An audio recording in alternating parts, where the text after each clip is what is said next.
Всем доброй ночи. Итак, друзья мои, как я и обещала, кукла-жирнятка. Дело в том, что очень много ритуалов, чтобы быстро похудеть, но мало из них эффективных. Во-первых, потому что всего лишь говорить «хочу худеть», «пусть я худею» и так далее, этим ты быстро не похудеешь. Нужно в комплексе проводить ритуал, ограничивать себя во многом, много двигаться, убрать вредную пищу, которую мы очень любим, да, колбасу, там всякие соленья с магазинов, потому что там очень много консервантов.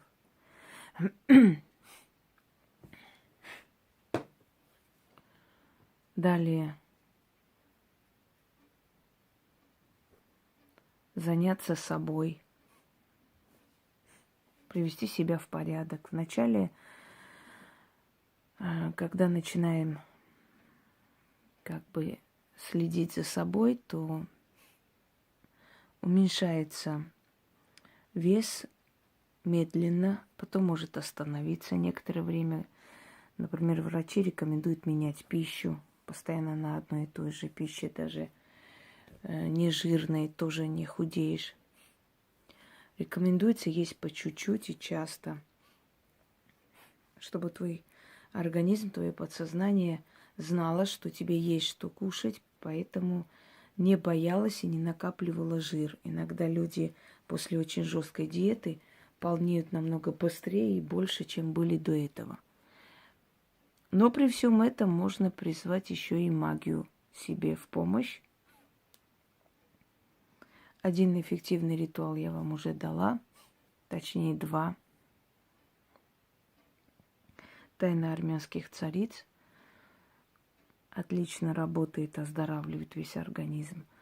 Ритуал Натан. Вот сегодня я на основе славянских традиций вам подарю ритуал жирнятка. Дорогие друзья, дело в том, что не кукла это делает, а дух, который вселяется в куклу. Он ограничивает ваш аппетит, улучшает обмен веществ в организме. И вследствие всего этого вы начинаете быстро худеть. Когда вы сбросили достаточное количество веса, и вы уже себе нравитесь, вы можете от куклы жирнятки избавиться. Оставить ее с откупом. Ее обычно сажали на дерево или под дерево и оставляли откуп сладости, мелочь, благодарили духов за помощь и отпускали жирнятку с миром. Так и говорили: отпускаю тебя с миром. Но пока кукла-жирнятка будет в вашем доме, это такая толстушка. Обычно мотанку заказывали. Можно самим шить, в принципе. Вот такая вот толстая девушка. Жирнятка, она вселяет в себя определенную силу, как я уже сказала, и эта сила следит за вашим весом. То есть она не дает вам полнеть. И, естественно, постепенно, с помощью магии, с помощью своих усилий вы начинаете худеть. И через некоторое время вы заметите, что вы достаточно скинули вес, даже не заметив этого. Потому что ваш аппетит стал умеренный, ограничился. А это самая лучшая диета. Хочешь похудеть — мало ешь. Вот и все. Многие из нас заедают проблему едой. Еда – это, скажем так, самое основное удовольствие, которое получает человек за свою жизнь. Это вкус еды. И чтобы заглушать депрессию, внутреннюю боль, мы что-нибудь такое закидываем по-быстрому. Или мы едим поздно, и много. Или много в нашем рационе мучного, много сладкого тоже может со временем привести уже не просто к лишнему весу, а к очень таким последствиям. Сами знаете, что давление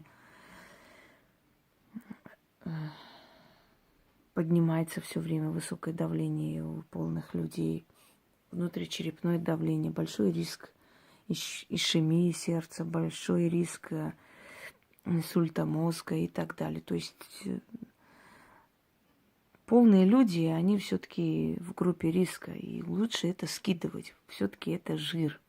Это не наше тело, не плоть. И очень приятно, когда видишь, как у тебя меняется лицо, как постепенно ты как бы становишься похожей на женщину.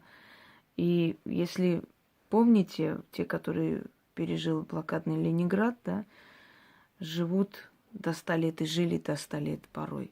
Казалось бы, голодные дни. Но голод полезен организму. Полезен, потому что разгружает организм, потому что много энергии вырабатывает организм, да. Когда мы голодные, мы больше делаем работ, чем когда едим. Потому что сели-поели, с места встать уже неохота.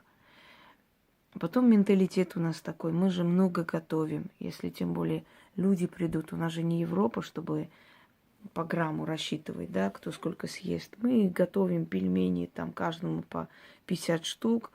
Ну, не съест, там выкинем, собакам дадим, еще что-нибудь. Этот менталитет тоже со временем приводит к полноте. Много чего приводит к полноте, если нету особых каких-то показаний, если нету таких заболеваний хронических, то почему бы не скинуть с помощью куклы-жирнятки? Теперь послушайте, что нужно вам делать. Ночью перед сном зажигайте свечу и ставите перед ней продукты, которые вам хотелось бы избежать. Ну, например, конфету, если вы сладкоежка. Можете кусок колбасы, хлеб, если много хлеба едите. То есть соберите по маленькому такому кусочку на тарелке, на блюде, поставьте ей всех этих продуктов, которые вам не хотелось бы есть в течение дня. Поверьте мне, ваш аппетит будет удерживаться.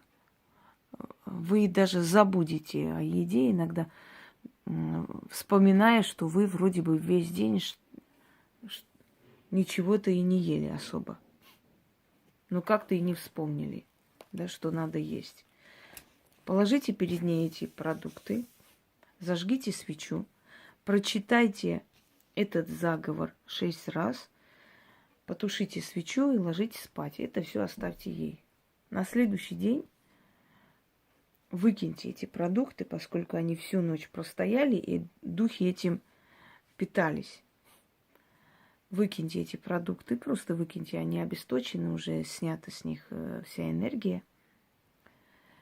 Эту свечу можете использовать в следующий раз, когда вы будете проводить этот обряд. И вот эту куклу-жирнятку можете спрятать куда-нибудь, где угодно. В общем, в течение долгого времени, нескольких месяцев, каждую ночь перед сном ставите ей куски определенных продуктов, которые вы не хотели бы есть.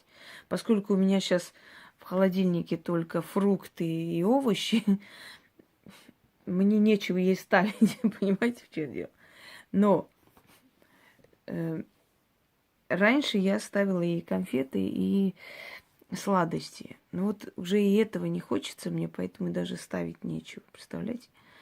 Так вот, колбаса, я не знаю, холодец. Ну, холодец, он, в принципе, от мяса не полнеет человек. Человек полнеет от вот этих всех копченостей и так далее. Именно от вареного мяса не полнеют, многие именно вареным мясом и худеют, да, знаете.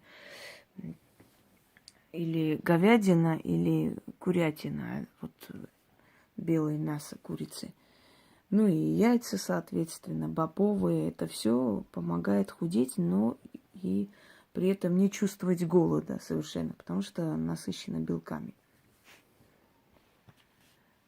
Читайте, то есть потушили свечу, легли спать. На следующий день это все выкиньте.